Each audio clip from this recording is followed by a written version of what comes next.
What's up, everybody? It's Audrey, and can you believe I have two videos up today? Anyway, this one is for Just Nick, and I am working with two cut files today. I love this background. It's called, I think it's just called Pretty Background. And when I was looking at it, I thought, you know what, that would make a great stencil.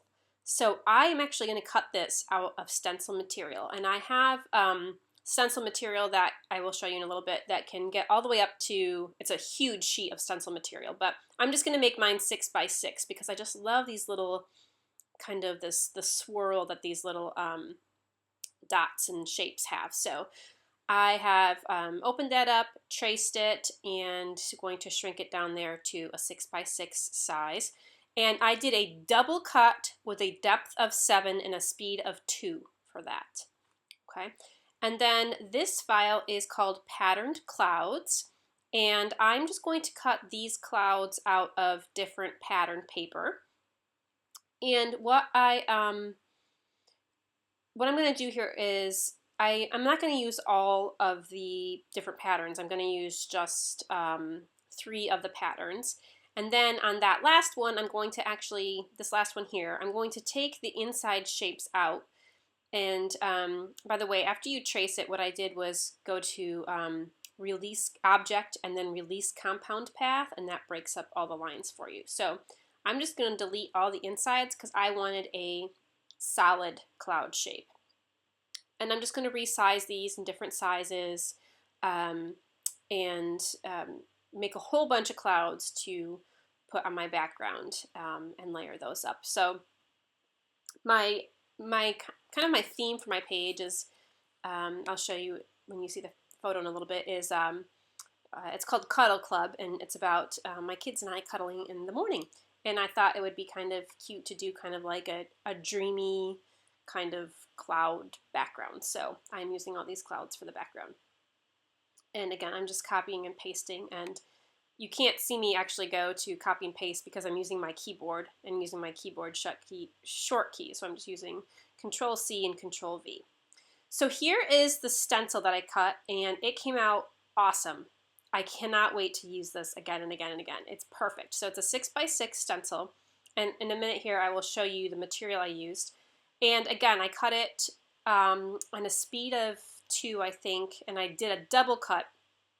So you can actually buy this in like the woodworking section of like Hobby Lobby, where they have like wall paints and stuff, and it's stencil material that they have there with their pre-made stencils. So look for it there, and they do have blank stencil material. Okay, so I am using the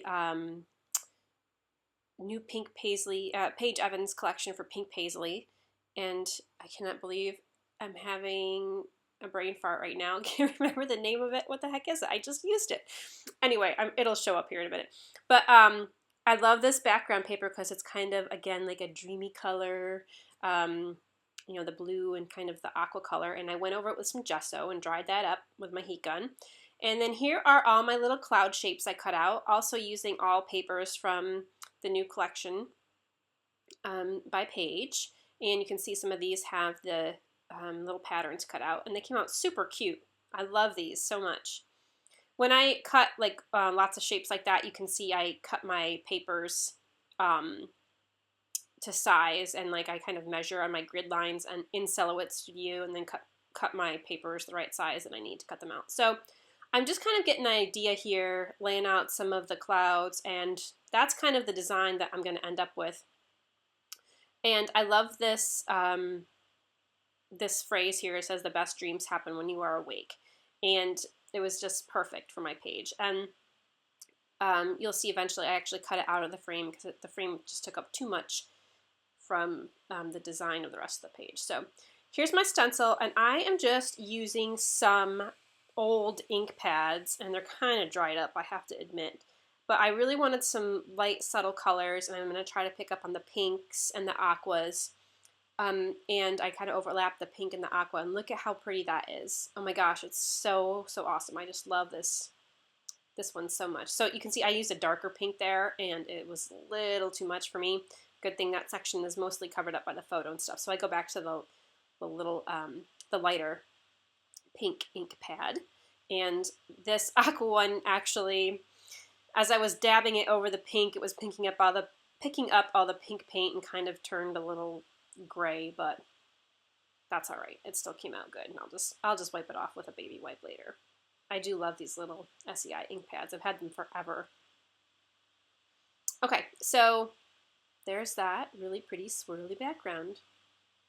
Love it, love it, love it. And I'm going to go through and add some mists on, and I'm going to use some white first. Now, I have had trouble in the past with the Studio Calico white one, and I drop a big glob there by accident. I didn't mean to. I shook it too hard and it came out, but it dries up just perfectly. But anyway, somebody who was watching one of my videos recommended that I just shake it a lot better and that the ink will show up more, and it worked. So thank you to that person who suggested that to me. So yeah, the white showed up a lot better. And I'm just dropping a few blobs of purple. I think it's called Sugar Plum Fairy. It's an old glimmer mist. And I have to cover up that one splotch because it was just too dark, the one right under my photo there. And yeah, I cover it up with a cloud eventually because it was too dark there and too big of a blob. Okay, so just going through, arranging my clouds, and I realized that, you know what, I think I want a couple more white clouds. So I am just going to grab a piece of scrap paper here, and I happen to have a cloud punch and just a few little happy clouds. Reminds me of Bob Ross when he used to do his paintings on the old PBS and paint a few happy little clouds up here. So here are my happy little clouds. And yeah, that's pretty much how the clouds are going to be arranged in the background. So I found this cute little gold chipboard piece, and then my only problem was, I thought to myself, all right, if I use this one gold piece that says "Take Me Away," I'm gonna have to put in more gold somewhere on the page, and there weren't a lot of other gold elements, and I didn't want to add too much else, so I don't end up using the gold, because I can't just use one gold piece. I'd have to use 3 to make a triangle. I know that's just my... I don't know, that's just the way I think, but so I don't end up using the gold piece.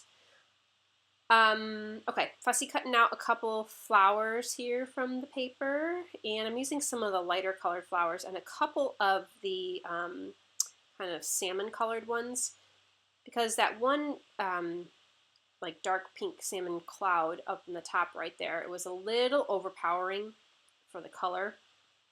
So I just thought I'd kind of balance it out with a couple small hints of that color in the flowers. And you can see when I put them under the photo there that they really help kind of make that design more cohesive. Also, I wanted to point out that my son's shirt in this photo is like orange, like really orange. And I printed it out, and I had this printed out already, and I wasn't sure what papers I was going to use at first. And I thought, gosh, maybe I should print this in black and white because it's so orange. But I just covered it up with that cloud, and it came out great. And actually, it kind of looks a little bit kind of like the corally salmon color there. So, so yeah, I didn't have to reprint it in black and white. Okay, so I cut that phrase out because that frame was just way too big for the page, and I didn't have that pink anywhere else, so I was going to just cut that phrase out and let it be a standalone there. I'm also digging out some flair that I've just had sitting on my table here from Cuts to Love that we've been using with Creative Scrappers this month, and oh my gosh, I've used this flair. I bought a lot of it.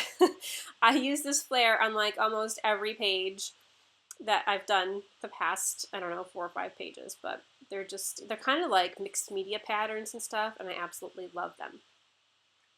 Okay, I went away to find some tags because I wanted to stick a tag. I needed something there under the left-hand side of my picture because just having that phrase there by itself wasn't happening, so I had to have something to ground it a little bit better. I tried putting it in the top corner, but I don't like having embellishments on the top of my photo. Let me rephrase that. On the top of my photo like overlapping the photo. It's okay like if I tuck things behind the photo on top, but I can't have anything overlapping the photo on the top. I don't know. That just bugs me. So I don't. I leave it down there in the left-hand corner. Okay, so I'm going to carefully go through and glue these pieces down that I know are going to stay there, and some of the other ones I'm going to pop off the top, so I kind of stick those off the side for now. So I glue some of the bigger pieces down, the ones I want on the bottom. I'm using the mixed media glue from ThermoWeb, which is a great liquid glue. And of course I'm using foam dots from ThermoWeb, and I use the Zots and all kinds of, I have a lot of ThermoWeb adhesives, and they're just all right there in my stash, and I use them a lot. I'm going to glue those flowers down. I thought about popping those flowers off the page, but I popped some of the clouds off instead.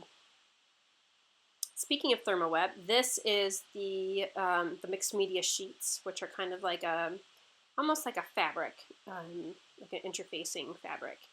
But it tears very easily. You can also print on it, which I haven't tried that yet.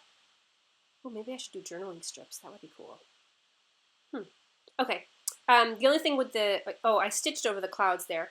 The only thing with the mixed media sheets is that they don't work well with the liquid adhesive, I've found. So I use a tape runner when I'm using the mixed media sheets to adhere things down, because I think it sticks a lot better than liquid glue. This is some craft foam, adhesive craft foam that I just bought at the craft store. My kids use it, and I saw somebody use it on a page before, and I'm like, oh, that's a great idea. So it's a good way to back the whole photo and support the whole photo. Now comes the tedious task of adding all of these tiny little foam squares to the backs of these patterned clouds, and I have to, on the smaller clouds, I actually have to cut some of them, cut some of the foam squares into smaller pieces because they were too big and I didn't want them sticking out from the background. So I cut them in half when they're still on the sheet that they come on. So that sheet of squares there, you saw I went through with my scissors and cut them in half before I take them out. I find that they cut better that way instead of trying to take them off and cut them. And then I do a couple more on the smaller clouds. It's funny because this color combo, I mean this whole line is has a lot of pastels in it, but the collection, it has a lot of yellow and kind of a greenish and a few darker colors too, but I didn't get any of those colors in here, which is fine. I kind of wanted to go with the more soft aquas and purples and stuff and such.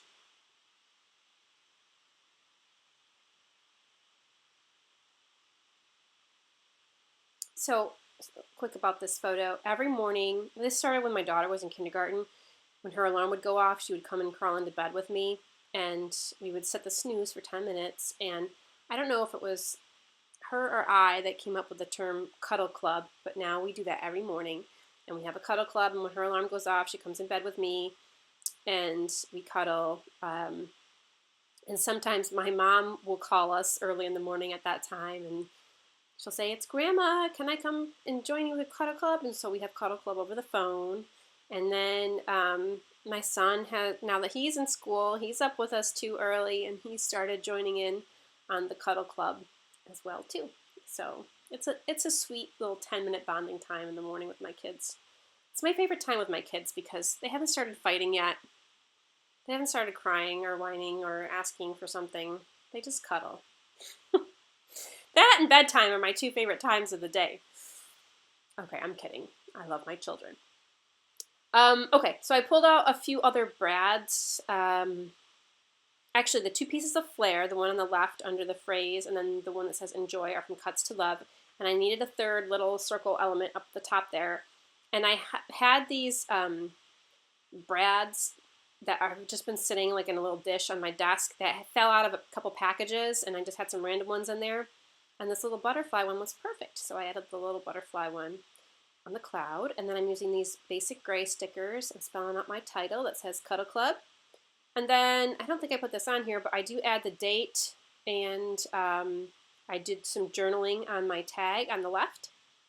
I didn't videotape that.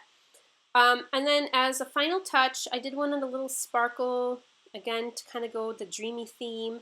So I'm using some sequins, some kind of off-white sequins, and some tiny, tiny zots for sequins and bling and stuff. So that about does it. I love how this page came out. I love this memory of my kids and I. So there it is, our finished Cuddle Club page, and some close-ups of the cut files, and look at that stencil in the background. Didn't that come out great? Oh, I can't wait to try that again with some more files. Thanks so much for stopping by today, and I hope you enjoyed, and have a great day.